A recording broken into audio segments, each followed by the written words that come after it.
This is Toast to Our Differences, presented by schuh. Hey guys, and welcome to Toast to Our Differences. My name is Vuj, and this is Morgan. And we have linked up to host a series exploring very complex topics that are relevant to our society today. A lot of people feel uncomfortable talking about these subjects, so it's going to be amazing to have our guests and experts in to help us and educate us on having an open conversation.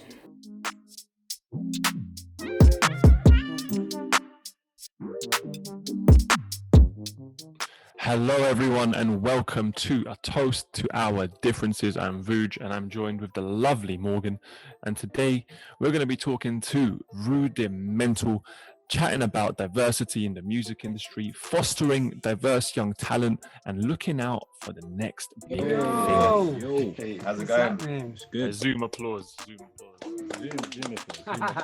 I keep saying I miss Skype.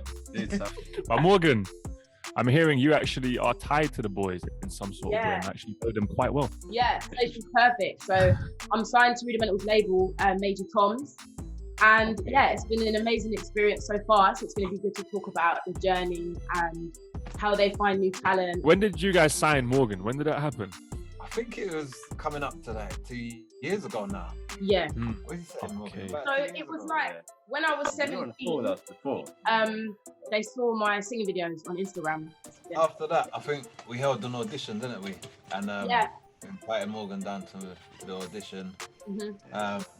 And then from there, we were just like, yeah, she's mad talented. And basically signed her to our label and put her on tour with us. Yeah, we kind of do that in between every album, really, sort of like find new talent to take on the road with us and, you know, to hopefully put on records as well. And it's that's our kind of, I guess that's been our ethos, that's been our sort of Major Tom's master plan. And then, funny enough, I remember the conversation that Kezi had with all of us. He burst through the room and said, I've seen an artist on Instagram. And that's one thing I give to social media because, you know, we're always slagging social media off, but you can find so many gems and nuggets off there. It could be someone slipping up in his back garden or whatever, and you have a laugh about that. But then you find people like Morgan Connie Smith. If she kind of slipped up at certain points, she would ask for advice and would give advice, and you know, she was learning and she was nurturing on the way. So then, it came to the point where it was like, you know what, she's just developing in the right way. She's growing and growing and growing, and she's going to be massive. So we were like, we need to sign her, we need to keep on to her. Morgan, how do you feel about social media and, you know, what you do is public, you make music. Have you been struggling at all with, you know, people maybe noticing you a bit more and the perception that people might have of you in real life compared to social media? Yeah, I've not had too much experience in the real world. So like I've had a lot of social media experience where people are like, oh my gosh. I do get people come up to me sometimes and be like, oh, I've listened to your music, but it's at a really good stage right now. Like it's a healthy amount of attention because I'm not a fully established artist. Like I'm not a global superstar yet. So I don't have people jumping on top of me all the time. I can go to the shop. I can go from the changing room to the tour bus when we're on tour and not be, you know, literally harassed. Whereas I've seen Anne-Marie deal with it and how, you know, she literally can't go from the changing room to the tour bus without someone jumping on her, wanting a picture. And it's like, it's glamorized on social media, being in the public eye, but a lot of people don't know what that comes with. It comes with a lot of negative things, like your personal space and your personal life is invaded. But let's go back to the topic of, you know, looking for talent. What is it that you guys look for when you spot talent, and how do you feel that they might have the X factor that you guys need? I think somebody that's consistently working and showing the work ethic. I think that comes over everything in terms of what you need to succeed in music. Talent is something that you have to work on. Yeah. You have to develop it. You have to keep developing it like a muscle. Really, it needs training and exercise and consistency. Yeah, for me, the biggest thing for me is character. Like, okay, I want to see a bit of uniqueness within an artist. Obviously, you've got that line that they have to sing. They have to be able to sing first and foremost. Because there'll be a lot of people out there listening in. They'll be like, "Oh, I work hard.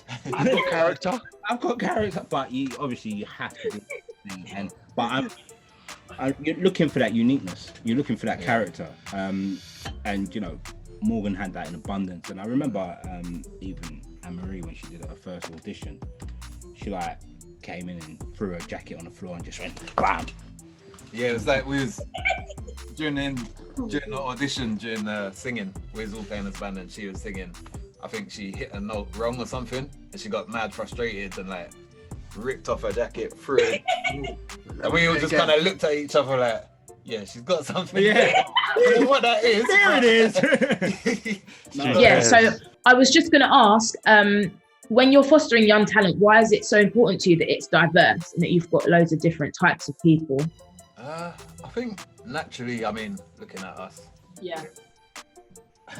A little bit different to each other. You know, there's a Benetton over there. Diverse band, but I guess like we grew up in Hackney. There's so many different cultures surrounding us where we've come from, and we've never known anything different.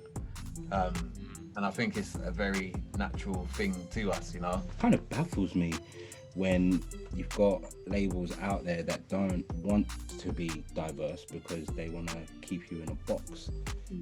They're not only doing themselves a disservice, they're doing the public a disservice. I was gonna say, did you boys obviously you started before you started the label, I feel like you guys have gone through the music industry, like the typical music industry.